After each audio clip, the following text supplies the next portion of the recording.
এখানের ধর্ম একটু শিবের মাথায় জল ঢেলে দিলেই কৃপা পাওয়া যায়। জিনিসটা যে এত সোজা নয় এটা তাদের বোঝানোর কেউ নেই। যে কষ্ট করে খালি পায়ে হেঁটে পায়ে ফসকা ভরিয়ে বাথে করে জল নিয়ে গেলে ঢাললেই শিব যদি তুষ্ট হতো তাহলে থানায় পাহাড়ে গুহায় জঙ্গলে গিয়ে বসে বছরের পর বছর। বালক ব্রহ্মচারী ঠাকুর বালক ব্রহ্মচারী বলছেন ধর্ম হলো যা ধারণ করে রাখছে। এই সৃষ্টিটাকে ধারণ করে রেখেছে কি? এই যে মহাকাশ থেকে যে নিয়মের ধারায় গ্রহ নক্ষত্র হয়ে পৃথিবী হয়ে পৃথিবী প্রাণী কীট হয়ে মানুষ জল আকাশ বাতাস এরকম হয় সেটাই ধর্ম। তার বিপরীতে যা হয় সেটাই অধর্ম। আমাদের পরম সৌভাগ্য যে আজ এখানে অনেক বহিরাগত যারা গুরু ভাইপোর নয় তাদের মধ্যেও অনেকে উপস্থিত হয়েছেন। তাদের মধ্যে অনেকে জানেন না, তাদের উদ্দেশ্যে বলছি একমাত্র পৃথিবীর ইতিহাসে আমার জানা নেই হাজার হাজার সাধুগুরু মহান পৃথিবীতে জন্মগ্রহণ করেছেন, কিন্তু কোন সাধুগুরু মহানের আগে আপনারা একটু খেয়াল করে দেখবেন তো জন্মসিদ্ধ কথাটা কোথাও লেখা আছে কিনা জানি না। এর আগে এই পৃথিবীর ইতিহাসে কোনোদিন জন্মসিদ্ধ হয়ে কেউ জন্মেছেন কিনা। যাই হোক, আমাদের পরমারাধ্য গুরুদেবের ভুরি ভুরি প্রমাণ আছে যে উনি জন্ম থেকেই সিদ্ধি লাভ করে তবে জন্মগ্রহণ করেছেন। সেই জন্মসিদ্ধ ঠাকুর মহারাজ শ্রী বালক ব্রহ্মচারী মহারাজের ভাইপো আমাদের প্রিয় গুরু ভাই মহানন্দ চক্রবর্তী মহাশয় এসেছেন আমাদের মাঝে শ্যামবাজার থেকে। উনি আমাদের পরমারাধ্য গুরুদেবের তত্ত্ব সম্পর্কে ধর্ম সম্পর্কে আপনাদের কাছে আলোকপাত করার জন্য আমি ওনাকে অনুরোধ জানাই। এরা যুগ যুগ ধরে সাধনা করলো, সাধনা করে একটু সারা পেল। আর এখানের ধর্ম একটু শিবের মাথায় জল ঢেলে দিলেই কৃপা পাওয়া যায়। জিনিসটা যে এত সোজা নয় এটা তাদের বোঝানোর কেউ নেই। যে কষ্ট করে খালি পায়ে হেঁটে পায়ে ফসকা ভরিয়ে বাথে করে জল নিয়ে গেলে ঢাললেই শিব যদি তুষ্ট হতো তাহলে থানায় পাহাড়ে গুহায় জঙ্গলে গিয়ে বসে বছরের পর বছর। বালক ব্রহ্মচারী ঠাকুর বালক ব্রহ্মচারী বলছেন ধর্ম হলো যা ধারণ করে রাখছে। এই সৃষ্টিটাকে ধারণ করে রেখেছে কি? এই যে মহাকাশ থেকে যে নিয়মের ধারায় গ্রহ নক্ষত্র হয়ে পৃথিবী হয়ে পৃথিবী প্রাণী কীট হয়ে মানুষ জল আকাশ বাতাস এরকম হয় সেটাই ধর্ম। তার বিপরীতে যা হয় সেটাই অধর্ম। অর্থাৎ সৃষ্টিকে রক্ষার উদ্দেশ্য নিয়ে যে কর্ম তাহাই ধর্ম। এই দিক থেকে দেখতে গেলে এই যে আমরা আমাদের বিবাহ হয়, নারী পুরুষের মিলন, জীবজন্তুর মিলন কেন হয়? সন্তান উৎপাদন, সৃষ্টিটাকে এগিয়ে নিয়ে যাওয়ার জন্য। কিন্তু সেটা এখন কোথায় চলে এসছে? ঠাকুর বলছেন যে তোমরা আমার প্রেম ছেড়ে এইখানে প্রেম করো। এই ভাষাতেই বলছেন যে এখানে প্রেম করতে তোমরা আসনি। গাছ থেকে যখন একটা ফলের সৃষ্টি হয়, সেই ফল থেকে যখন একটা বীজ, আমেরই হোক কুমড়োরই হোক কাঁঠালেরই হোক, সেইটা যখন সেই ফল গাছ থেকে নিয়ে চলে যাওয়া হয়, গাছ কিন্তু তার উপর অধিকার বোধ দেখায় না, এটা আমার গাছের ফল তুই নিবি না। সেই ফল দূর দূরান্তে চলে যায়, কোথাও গিয়ে মাটিতে পড়ে, আবার একটা গাছ আবার সে ফল দান করে। তাহলে এইখানে যে আমাদের আসার উদ্দেশ্য একটা হলো সৃষ্টিকে এগিয়ে নিয়ে যাওয়া, তার জন্যই মিলন। কিন্তু সেইটা এখন বিকৃতিতে চলে গেছে, স্বার্থপরতায় চলে গেছে, একটা গণ্ডিবদ্ধ ছোট পরিবারের মধ্যে আবদ্ধ হয়ে গেছে। ঠাকুর বলছেন আমাদের হবে বিশ্ব পরিবার। শুধু নিজের ছেলে পাস করলে আনন্দ করলে হবে না। যাকে দেখবে যেখানে যার ছেলে পাস করুক, তুমি তোমার ছেলে ফার্স্ট হলে মিষ্টি খাওয়াও, পাশের বাড়ির ছেলে ফার্স্ট হলে তো মিষ্টি খাওয়াও না। এটাই হলো অসাম্য। যে সাম্যবাদের কথা এখানে বলা হয় সিপিএম এর, ওইটা না। সিপিএম এর সাম্যবাদ হলো সবাইকে সমান দিতে হবে, কিন্তু ঠাকুর যে সাম্যবাদ বলছেন সেটা কিন্তু সবাইকে সমান দেওয়া না, যার যা প্রয়োজন সেইটুকু দাও। তুমি সাম্যবাদ বলে মানুষকে এক মুঠো চাল দিলে, হাতিকেও যদি এক মুঠো চাল দাও তাহলে তো তার পেট ভরবে না, তাহলে হাতির প্রয়োজন অনুযায়ী তাকে খাওয়া দিতে হবে। এইটা হলো ঠাকুরের সাম্যবাদ।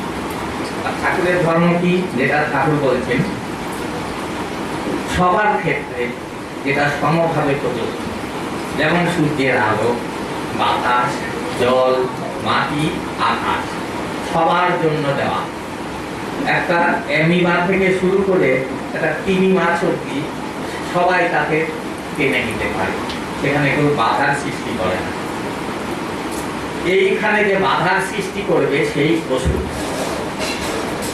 এই যে আজকে পশুবৃত্তি কি, মানুষ সবার চিকিৎসা নেই, সবার শিক্ষা নেই, সবার বাসস্থান নেই, বস্ত্র নেই, খাদ্য নেই, এত যে মানুষের মধ্যে ভেদাভেদ, কারোর অনেক আছে কারোর কিছুই নেই।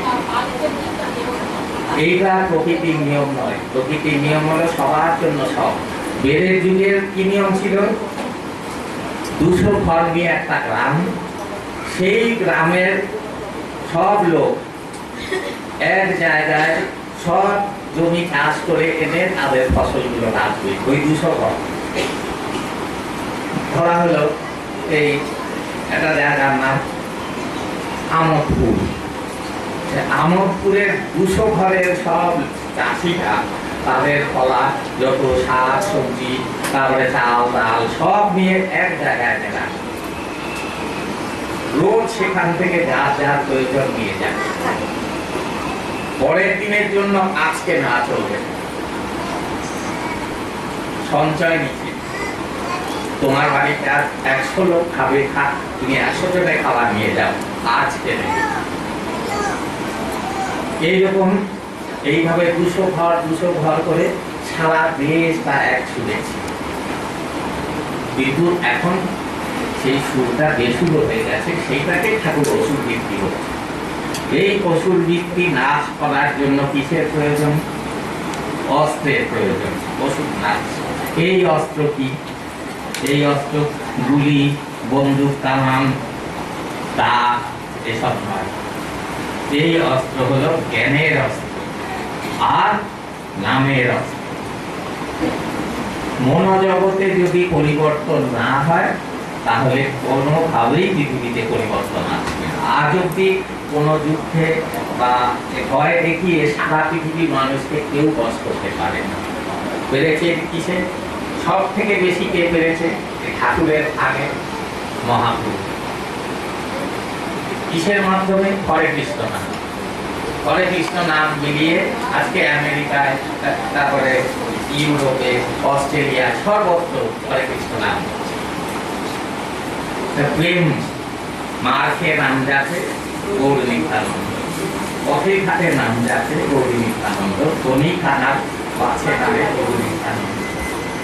তাহলে ঠাকুর বলছে তোরা ঘরে ঘরে ঢুকে যাও, গ্রামে গঞ্জে যেখানে পারো এই বেদের কবি প্রচার।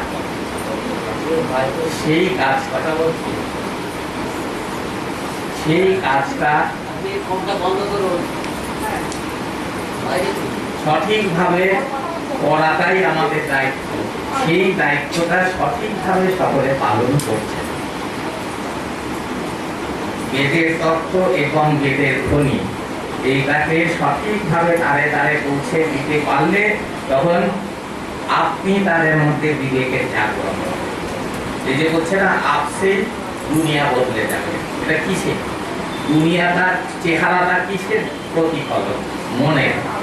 মনে হিংসা, ওটার প্রতিফলন যুদ্ধ, মারামারি, কান্নাকাটি, তাই তো? তাহলে মন যদি ভালো হয়ে যায় তাহলে দুনিয়াটাও। আমি যদি মনে করি আমি মিথ্যা কথা বলবো না, আমি সৎ খাবো, লোকের ক্ষতি করবো না। তাহলে প্রত্যেকটা লোক যদি এরকম ভাবে, তাহলে একদিনে দুনিয়া সুন্দর হবে। এইটা কি করে হবে? মনের পরিবর্তনে। এই মনের পরিবর্তনটা কিসের থেকে আসবে? উনি এবং তত্ত্ব। সেই তত্ত্বটা বিকৃত করে কোথায় চললে হবে? গুরু যা বলেছেন, যদি আমি বিশ্লেষণ করতে গিয়ে ভুল করে ফেলি, দরকার নেই, পাঠ করো। ঠাকুর বলছেন আমার তত্ত্ব নিয়ে জায়গায় জায়গায় পাঠ করবে, তাতেই দেখবে আজ আসছে না, কাল আসছে না, পরশু আসছে। সেটা কি? সেটা হলো সহজ, সেটা হলো আত্মা এইখানে ছিল, আমরা ওখানে গিয়ে মুক্তি হবে, এই তত্ত্ব না। তত্ত্ব কি? যে এই জীব জগৎ, এই জীব জগৎ কার সন্তান? সূর্য এবং এদিকে মা রূপে, সূর্যকে পিতা। আমরা কোথায় ছুটছি? মন্দিরে, মসজিদে, গির্জায়, দুর্গা, কালী, লক্ষ্মী, সরস্বতী, বুদ্ধ, যিশু, আল্লাহ, গড। কিন্তু এইগুলো কাউকে তো প্রত্যক্ষ ভাবে পাওয়া যাচ্ছে। যিশু, বুদ্ধকে পাওয়া গেছে, কিন্তু দুর্গা, কালী, কৃষ্ণ, বিষ্ণু, এদের তো আমরা পাচ্ছি না ডিরেক্টলি। কিন্তু যাদের পাচ্ছি, যাদের খেয়ে পড়ে বেঁচে আছি, তাদের দিকে আমাদের বিভক্ত থাকে। আমাদের প্রত্যক্ষ জীবন দেবতা কে? সূর্য।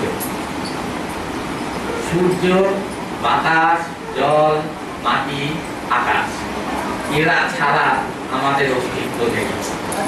আমি মন্দিরে না যাই, আমি পুজো না করি, আমি ব্রত না করি, উপোস না করি, পূর্ণ স্নান না করি, তীর্থযাত্রা না করি, এ করে বাঁচব। সূর্য ওঠে না, বাতাস বয় না, জল শুকিয়ে গেছে, আমি নেই। তাহলে ঠাকুর বলছে দেবতা কারা? যারা দান করে। দান কি করছে? সূর্য দান করছে, বাতাস দান করছে, জল দান করছে। বেদের যুগে কাদের পুজো হতো? বেদের যুগে এই শিব, কৃষ্ণ, দুর্গা, কালী এদের নামই নেই, এর গ্রন্থে নামই নেই। আছে কার নাম? কার পুজো হতো? পবন, অগ্নি, বরুণ। কারা এরা? পবন বাতাস, অগ্নি তেজ আগুন, আর বরুণ হলো জল। তো আমাদের শরীর এই আলো, বাতাস, জল দিয়ে তৈরি। এদের প্রতি যদি আমাদের আচরণ ঠিক না হয়, আমরা ঠিক হবে। এইটাকে বহু যুগ ধরে ভুল শিক্ষা, কুসংস্কার, অজ্ঞানতার অন্ধকারে মনটা জর্জরিত হয়ে আছে। এই পঙ্কিলতা, এই অজ্ঞানতাকে দূর করতে গেলে কিসের প্রয়োজন? Sound energy. পেটে পাথর হয়েছে, লেজার দিল, পুড়িয়ে পরিষ্কার হয়ে গেল। মনের পাথর এই অজ্ঞানতা, পুড়িয়ে দিতে লেজার কি? ধ্বনি। এই ধ্বনি কি? রাম ও নারায়ণ কথা। আর ঠাকুরের তত্ত্ব। এইবার এই যে দেখছি এত লোক এসে বসে নামে আসে, নাম করে, সব ঠাকুরকে মালা দিচ্ছে, ফুল দিচ্ছে, মিষ্টি দিচ্ছে, কিন্তু তারপর এই মনটা বাড়িতে গিয়ে করি, সাধনা কোথায়? এই যে বলছে ঠাকুর তুমি রক্ষা করো, কৃপা করো, এই অসুবিধায় করে ঠাকুরকে স্মরণ করছে। রক্ষা কেউ করে না। তোমার চোখ দিয়েছি, কান দিয়েছি, নাক দিয়েছি, মুখ দিয়েছি, হাত পা, ভালো কাজে ব্যবহার করো। তোমরা করছো কি? বিড়ি, গাঁজা, মদের রাগ নিচ্ছ, গালাগালি দিচ্ছ, বাজে কথা শুনছো, বাজে ধ্বনি শুনছো, খাচ্ছ ভুলভাল জিনিস, স্পর্শেও অপবিত্র স্পর্শ। তোমাদের ইন্দ্রিয় গুলোকে তোমরা বদ কাজে লাগাচ্ছ। তার জন্য প্রকৃতি থেকে সুরটা নিতে পারছো না, বেসুরটাই টেনে নিচ্ছে। বেসুর সুর না বাঁধলে চৈতন্যের পুষ্টি হবে না। আমাদের চৈতন্য গুলো এই দেহের যেমন পুষ্টি হয় খাদ্যে, চৈতন্য অর্থাৎ মনের যে কমা, আমার যে সেন্স, আমি যে বলছি তার পুষ্টি হয় ধ্বনিতে। সেই ধনী যেমন ডাক্তার ওষুধ দেয়, ওষুধ খেয়ে রোগ সারে, তেমনি এইটা হলো মহৌষধি, এই রামনারায়ণরা এর সেবনে মনের রোগ সারে। তো সেইটাকে সুন্দরভাবে নিষ্ঠার করে ঠিক গুরু যেভাবে দেখিয়েছেন সেইভাবে চর্চা করতে হবে। ডাক্তার যেভাবে ওষুধ খেতে বলে সেভাবেই খেতে হবে। এখন যদি ভাতের মধ্যে কাশির সিরাপ মিশিয়ে ডালের মতো চটকে খাই তাহলে কি করে হবে? ওটা ঠিক সেইভাবেই খেতে হয়। তাহলে সেই নামটা কিরকম? আমার সঙ্গে সকলে বলুন, রাম নারায়ণ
সবার সুর মিলে সুন্দর একটা ধ্বনি।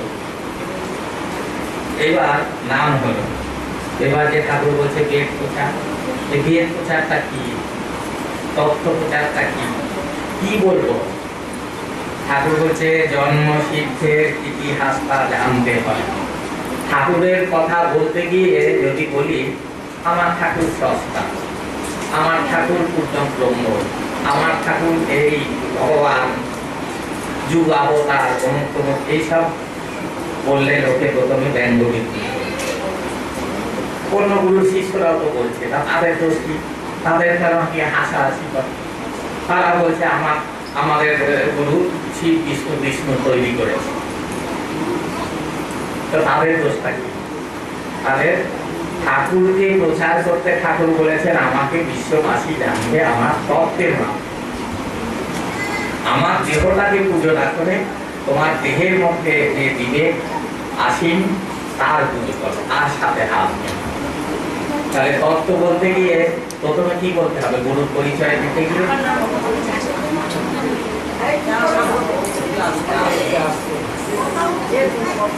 বলতে হবে কি যে লোকে জিজ্ঞেস করবে যে আপনার গুরুর কথা কেন শুনবো? ঠাকুর বালক ব্রহ্মচারীর মধ্যে কি আছে যে যে অন্য গুরুদের কথা না শুনে তার কথাটা শুনবো? তখন বলতে হয় কি তার জন্মের ইতিহাসটাকে বলতে হবে, যে তার আসার আগে ভবিষ্যৎবাণী কারা করেছে। তারপরে কি করতে হবে যে তিনি কি শিক্ষা দিচ্ছেন। আমরা শাস্ত্রে পুরাণে একটু যাই হোক বই তৈতে কি পেয়েছি, মানুষ সর্বলাভ করবে, মানুষের আত্মার হাতি সমাধিতে বসবে নেই। ঠাকুর কি বলছেন? ধর্ম একটাই, জীব ধর্ম, মানুষের ধর্ম বলছেন না।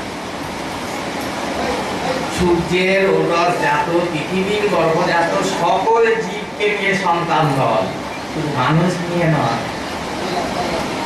তাহলে প্রথমেই তিনি সকল জীবের দায়িত্ব দিলেন, যেটা আর কেউ নেই। এবার সেটা হবে কি করে? এই স্বনির্ভর। তারা তো তত্ত্ব বুঝবে না। ব্যাঙের কাছে গিয়ে যদি বলি এই যে কাম ত্যাগ হয় না, হ্যাঁ নীলাকাশ কৃষ্ণ, কিন্তু নামের ধরে না কাজ করবে। এই যে আমার যে তত্ত্ব তার ভাইব্রেশন প্রতিটি জীবের মধ্যে কাজ করবে বলছে, ওইটাই সাউন্ডটা কাজ করে। তাহলে প্রথমে হলো যে এই ঠাকুরের যে ধর্মের কথা বলেন সেটা মানুষের জন্য শুধু ধর্ম নয়, সকল জীবের। এইবার এলো এই ধর্মগ্রন্থে আমরা কি পাই? কি করে দেব দর্শন হবে, ভগবানকে কি করে নামিয়ে আনা যায় দর্শন। ঠাকুর কি বলেছেন? ভগবানকে খুঁজে নামিয়ে আনবে আর তোমরাই ভগবান হয়ে খুঁজে উঠবে, সেটাই ভাবার। তারা বলছে তোমরা পাপী তাপী, জন্ম জন্মান্তরের অপরাধের কথা, তোমরা নাম করো, এই করো, পুজো করো, ব্রত করো, দান করো, ধ্যান করো। ঠাকুর তা বলছেন। ঠাকুর বলছেন যে গাছের বীজ, সেই বীজ পুতলে তো সেই গাছই হবে। তোমরা এখন কুড়ি হয়ে আছো, ফুটে ওঠো, তাহলে সার দিতে হবে। সার ছাড়া দিতে কাজটা, বীজ নিয়ে যদি কৌটোয় করে আলমারিতে রেখে দিই গাছ হবে না। তাহলে বলছে কি জীবন তোমাদের একটা বৃক্ষের মতো। বৃক্ষ কি করে? বৃক্ষ তার খাদ্য হলো পচা ফল, গোবর, মল মূত্র, এই নোংরা আবর্জনাই হলো তার খাদ্য। দেয় কি? ফল, ফুল, অক্সিজেন, ছায়া। মিঠে খাওয়া, ফুল দিচ্ছে গন্ধ সুগন্ধ, ফল দিচ্ছে সুস্বাদ, জীবনদায়ী অক্সিজেন দিচ্ছে, আশ্রয় দিচ্ছে। বাড়ছে কোন দিকে? আলোর দিকে। দাঁড়িয়ে আছে কোথায়? এক জায়গায় অচল। জীবনের সাথে তার নেই। তোমার সার যে সেটা হলো রোগ শোক দুঃখ, ভালো জিনিস না। জীবন বৃক্ষের সার এই, গাছকে দুধ মধু দিয়ে দিলে মরে যাবে। তেমনি তোমাকেও দিতে হবে রোগ শোক দুঃখ যতটা যাতনা, তবে ভেতর থেকে ডাক বেরোবে, এ কত কমতার বেরোবে। আর বাড়বে কোথায়? আলো মানে জ্ঞান। গাছ আলো দিতে পারে, তুমি জ্ঞানের দিতে পারো। আর অচল অটল হয়ে থাকে সত্যি। গাছ এক জায়গায় আছে, করতে অচল অটল। তাহলে এই প্রকৃতি থেকে বলছে গ্রন্থে, প্রকৃতি গ্রন্থের শিক্ষা না, এই তো প্রকৃতি গ্রন্থের শিক্ষা। গাছের থেকে পেলাম আমরা কি এই যে বলি যে স্কুলে যায় মাস্টার মশাই পড়া দিল, সেই পড়া এনে বাড়িতে করলো, পরীক্ষায় বসলো, পাস করলো। এবার যদি মাস্টার মশাইয়ের পড়াটা না করে একটা ছবি নিয়ে এসে বাড়িতে বসিয়ে মালা ফুল চন্দন দিয়ে 1 বছর পুজো করে পরীক্ষায় বসলো, তাহলে এত পুজো, এত যাগযজ্ঞ, এত পুণ্য তিথি, অমুক জল ঢালা এসব করে আজ মানুষের এই অবস্থা কেন? এত দুর্দশা কেন? দিন দিন খারাপ হচ্ছে কেন? কোন দেবতা তো রক্ষা করছে? কোথায় শিব, কোথায় বিষ্ণু, কোথায় কৃষ্ণ, কালী, আল্লাহ, বুদ্ধ? এই করোনার সময় কি এসে বাঁচিয়েছিল? ওই মন্দিরগুলো বন্ধ হয়ে বসেছে, কেউ রক্ষা করলো না, কেউ রক্ষা করবেও না। কারণ শিবের জীবনী শিক্ষা নেয়নি, কৃষ্ণের জীবনী শিক্ষা নেয়নি। কৃষ্ণের ছবিটা এনে পুজো করেছে, ওই মাস্টারের পুজো করার মতো লাভ হয়নি। শিবের জীবনটাকে যদি পুজো করত, যে জীবনের শিক্ষাটাকে যদি নিয়ে নিজের জীবনে প্রতিফলিত করত, নিজে আরেকটা শিব। শিবের জীবনের শিক্ষা কি? শিব দেখলেন যে এই সমাজে সব থেকে ক্ষতিকর জিনিস হলো হাহু কাজ, মানুষের হাহু কাজ। আমি ওইটা আছে, আমার নেই, এইটা খালি অভিশাপের মত এসে থাকে। শিব দেখলো আমাকে এমন জিনিস নিয়ে থাকতে হবে যে যেটা দেখে মানুষের তো আকর্ষণ হবেই না, বিকর্ষণ। সেই জন্য প্রথমেই গিয়ে বসলো শ্মশানে, কেউ দেখে যায়, ডেড বডি যায়। তারপরে গায়ে মাখলো ছাই, গলায় জড়ালো সাপ, দেখলে এবারে মারে, কানে দিল দুদুরা, বিষ, কোনো কাজে লাগে না। যেগুলো সমাজের কাছে অকাঙ্ক্ষেয়, যেটাকে ছি ছি করে, ওই জিনিসগুলো নিয়ে বসতো, যাতে তাকে কারণ আবু কাজ বেল নিল, বাড়িতে লোকেলে বেল খেতে দেয়। তাহলে এইটা হলো শিক্ষা, যে আমি নিজেকে তৈরি করব, তার জন্য নিজের চারদিকে একটা দুর্গের মতো একটা বেড়া, কচি গাছ, ছাগলে খেয়ে যাবে, তখন কি করলো? বেড়া দিয়ে দিল, বড় হয়ে গেলে খুলে দাও। তাহলে এই বেড়াটা কি? এই বেড়াটা হলো পরনিন্দা, পরচর্চা করবো না, মিথ্যা কথা বলবো না, লোকে ভুলভাল উঠালে সেটাকে কানে শুনলাম গ্রহণ করবো। এখানে কি হয়? আমার কথাই বলছি, আমার নামে যে বাজারে কি না কি কথা চলছে তার কোনো ঠিক, সব বানানো মিথ্যে কথা। আমি দীক্ষা দিই, আমার চরিত্র খারাপ, হ্যাঁ, আমি লোকের মাথায় হাত বুলিয়ে খেয়ে বেড়াচ্ছি, এইসব বাজারে চলছে। তাহলে ঠাকুরের শিষ্যই যদি এরকম হয় যে কান কথায় ধারণায় চলবে না, যার সম্বন্ধে শুধু তাকে গিয়ে জিজ্ঞেস করে যেতে না, তাহলে বাইরের লোকের থেকে কি আশা করবে, তাই না? তাহলে প্রথমেই এইগুলো ধারণার পথে চলবে, লোকের কথায় মূল্য দেব না, নিজে যতক্ষণ না প্রমাণ পাচ্ছি। আমি যে দীক্ষা দিচ্ছি বলছে, তা সেই দীক্ষা যাতে দিলাম তারা করি, একজন এসে বলুক আমায় দিয়েছে, তারা কি কিন্তু লোকে বলছে আপনি। তাহলে নিজেকে রক্ষা করতে হবে কিভাবে? এই অপশক্তি। মেসেঞ্জার বলছে যে ঠাকুর, মেসেঞ্জার কিন্তু শুধু বিদেহী হয়ে ঘুরে বেড়াচ্ছে না, আমার প্রিয়তম লোকটাও আমার মেসেঞ্জারের কাজ করে দিয়ে যেতে পারে। তার জন্য ঠাকুর একটা গল্প বলেছে, একজন মা মুমূর্ষু অবস্থায় মৃত্যুর অপেক্ষা করছে, ছেলে ঠাকুরের শিষ্য বলছে, তোর ঠাকুর তো শুনি এত বিভূতি, মরা বাঁচাইছে, ঘুম করছে, তো তা আমার এত অসুস্থতা সারাইতে পারলো না, একটু এত কৃপা করুণা হইল না, ওই গুরুর আর মুখদর্শন করিয়ে না। মৃত্যুর সময় কথা বলে গেল, মায়ের শেষ কথা, ছেলে রক্ষা করলো, গুরু ত্যাগ করলো, মাই মেসেঞ্জারের কাজ করলো। তবে আমি সত্যের থেকে যেন সরে যাই, গুরু হলো সত্য। দেখতে হবে যে তার কথায় আমার, যার কথায় আমার দ্বন্দ্ব কেটে যায়, সমাধান আছে, তিনি হলেন প্রকৃত গুরু। যার কথায় সন্দেহ বাড়ে তিনি গুরু না, রসটা বাদ দিয়ে।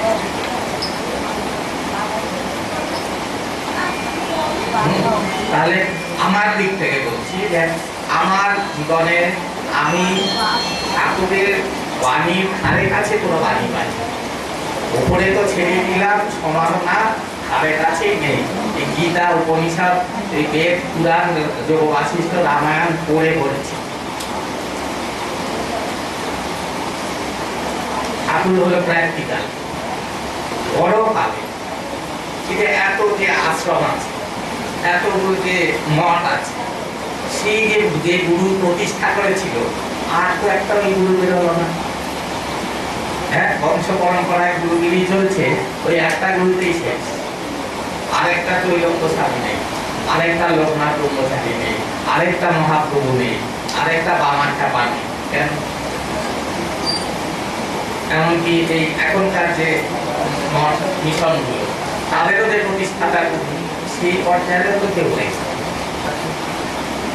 তাদের কোথাগুলো দেও ফর্মুলা, ফর্মুলা যদি ঠিক থাকে পালন করলে তার ফল বেরোবে। আইনস্টাইনের দেওয়া ফর্মুলায় ফল বেরোচ্ছে, গুরুদের দেওয়া ফর্মুলায় ফল নেই। তাহলে ফলে ফর্মুলা, তাহলে লোকের গান কথা একদম শোনা চলবে না, অযথা বাক্য না জেনে শুনে বলা চলবে না, সঠিক সুরে নাম, সঠিক উচ্চারণ। দেখা হলে কষ্ট হলে রাম নারায়ণ রাম বলতে হবে, রাম নাম নয়। দেখা হচ্ছে বাবা কেমন আছে, রাম নাম এরকম না, রাম নারায়ণ রাম পরিষ্কার করে।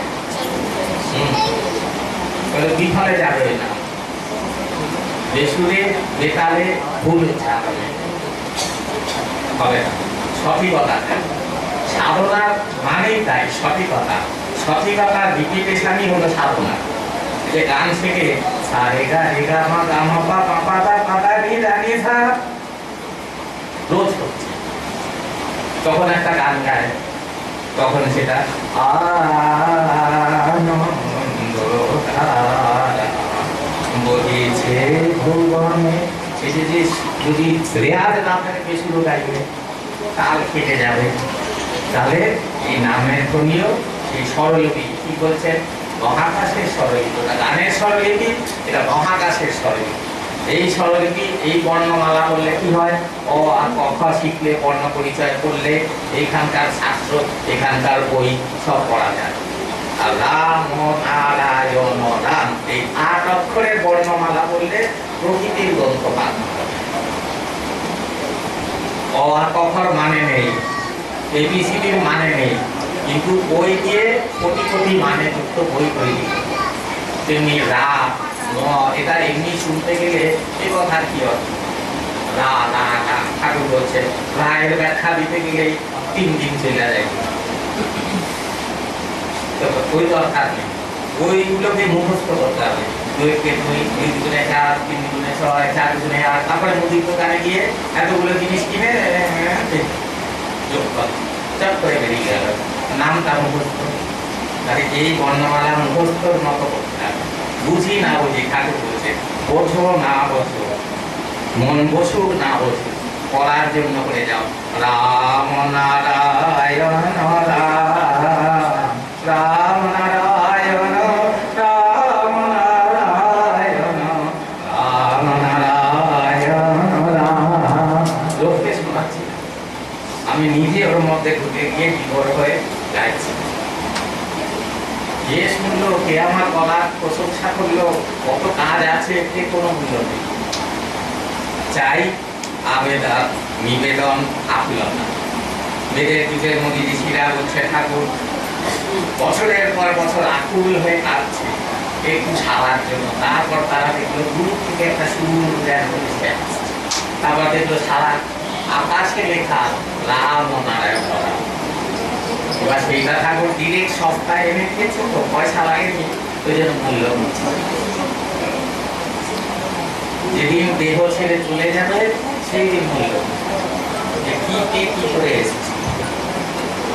এর জন্য আমি বলি, যে ধর একটা লোক, তার জমি আছে, হ্যাঁ ৫ কাঠা জমি, বেচে দিয়ে ১,০০০ ফ্ল্যাট কিনে, জমিটা বেচে দিল, যাকে বেচলো সে সে জমিটা খুঁজতে গিয়ে ভিড় করতে গিয়ে দেখে তলায় সোনার কলসি। আর এর মাথায় হাত দেওয়া ছাড়া কিছু নেই, তো বিক্রি হয়ে গেছে। এই দেহটা ছাড়লে তাই হবে। এই দেহের মধ্যে সব বলছে যা আছে ব্রহ্মাণ্ডে তা আছে দেহ ভাণ্ডে। অর্থাৎ এই বিশ্বের যত রকমের বস্তু তার সব কিছুর শক্তি নির্যাস নিয়ে এই মানব। এই দেহকে যদি রামপ্রসাদের কাজ, হ্যাঁ, চাষ করলে আবাদ করলে তথ্য শোনা, হ্যাঁ, আবাদ আর করছে, আবদার হয়ে গেছে। তাহলে এই দেহ শক্তিকে চাষ করতে গেলে প্রথম শর্তই হলো নাম। নামের দ্বারা ওই যা হবার নয় তাই হয়েছে। আমার কোনো দলও নেই, আমি কোনো শাখাও তৈরি করিনি, ফর্ম ফিল আপ করে লোকও আনছি না। আমি শুধু ঠাকুরের কথাটা বলছি। এতগুলো লোক সে শুনছে, ঠাকুরের 10 কোটি লোকের কথা শোনে, যে কোনো একজনকে এসে বসিয়ে দিলে শুনবে। আমি কিন্তু অহংকারের কথা বলছি না, কেন শুনছে সেটা বুঝিয়ে দিচ্ছি। কারণ এটা ঠাকুরের কথা, ঠাকুরের কথা। এই কথা যে বলবে তারটাই লোকে শুনবে। সেখানে যদি নিজের কথা ঢুকিয়ে দেয় তাহলে শুনবে না। এটা বেদ প্রচারের জায়গা, আত্মপ্রচারের জায়গা, ব্যক্তির মঙ্গলের, ব্যক্তির মঙ্গলের না। সেদিন আমাকে একজন ফোন করেছিল, আমি বলছিলাম দেখো ঠাকুর তো বলেছে যে ব্যক্তির মঙ্গল, তাহলে তুমি নাম করো, তুমি জপ করো, ভাবো কি আমি এত জপ করবো, আমার এত জপ জমি, তাই তো? তুমি যদি তোমার ব্যক্তির মঙ্গলের কথা তো মনে হতো, তুমি ভাবতে এই জপগুলো করে আমি গুরুর চরণে দিয়েছি, গুরু ব্যক্তির কাজে লাগা, আমাকে দেওয়া হলে দেবে, আর যাদের নেই তাদেরও দেবে, আমার নয়। জপটাও ব্যক্তি, নামটাও ব্যক্তি, তাই না? এই যে বলছে ঠাকুর শিষ্যদের জন্য বসে বসে জপ করবে, কারণ শিষ্যরা করবে, তাদের কোটাটা তো পূরণ করতে হবে, কারণ ঠাকুর গ্যারান্টি দিয়েছে তোদের জন্ম মৃত্যু ছক পার করে দিয়েছে। এবার শিষ্যদের এমন কর্ম নেই যাতে তারা সেই ছক পেবে, তাকে সেই কোটা পূরণ করতে। আর উচিত কি ছিল? শিষ্যরা বলছে আর এই বাচ্চাটার দায়িত্ব তো দায়িত্ব নিস, ঠাকুর বলছে কোন দায়িত্ব? এই যে সব জঞ্জাল তার ঘাড়ে চাপিয়ে দিয়ে আমরা বসে আছি, ঠাকুর তুমি দেখো। এটা না, ঠাকুর চেয়েছিল তার সন্তানরা ফুটে উঠে তারা সমাজের দায়িত্ব নিই, বিপ্লব তারা আনো বেড়ে, কিন্তু দেখলেন তারা পারল না। তাই বললে তোমরা কি বিপ্লব করবে বোঝা গেছে, এখনো যদি আমি না নামি তাহলে আর কাজ হইব না, তার সন্তানদের কি জবাব দেব? আমি আমার শেষ কাজের ধারায় চলে যাব বলে আড়ালে চলে গেলে, কারণ শিষ্যরা পারল। কত বড় লজ্জার কথা। বলছে পূর্ণ ব্রহ্ম পরম পিতা সস্তা, আর তাকে কে করেছে কি? ধরে দিচ্ছি আমি তাদের কথায়, তিনি সস্তা বলছে তারা, জগৎবাসীও ধরে নিল। তারপর তারা বলবে আমরা তো এই মানে লোকনাথ ব্রহ্মচারী, ব্রহ্মচারী, রামকৃষ্ণ, রমা ঠাকুর তো শীতকালীন দুর্গাকেই অনেক তাদের প্রকাশ হয়েছে। আর তোমরা সস্তা থেকে কি হয়েছে? কি উত্তর দেবে তাদের? আর যে পালনে থাকবে সে প্রতি মুহূর্তে সাড়াও পাবে, আদেশও পাবে, সবই পাবে, জীবন। তাহলে প্রত্যেকের এখন কাজ কি? সঠিকভাবে নাম করা, তত্ত্বপাঠ করা আর গুরুর হওয়া।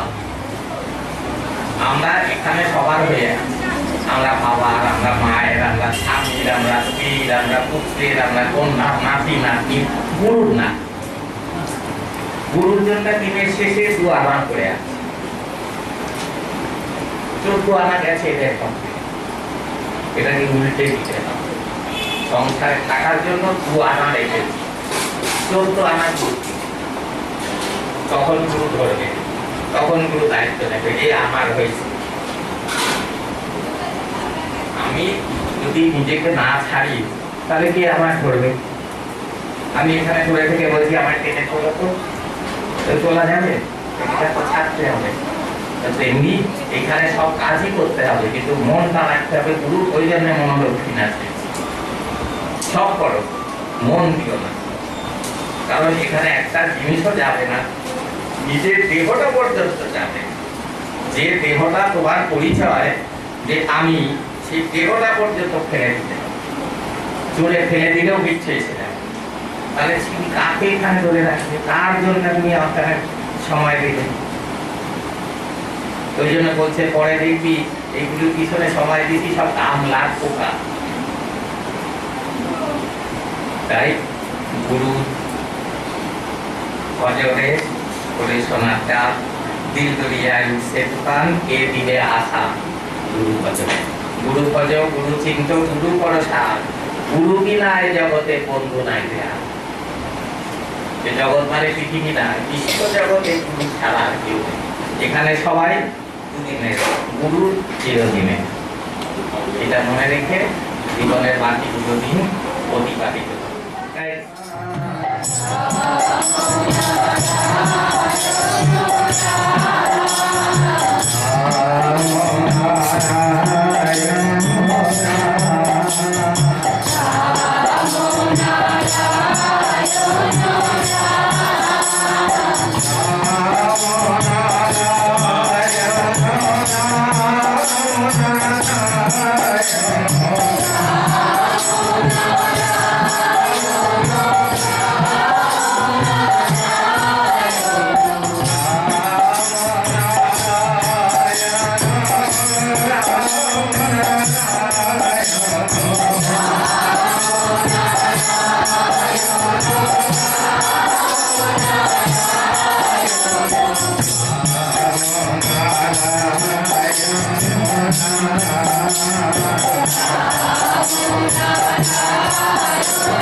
Namo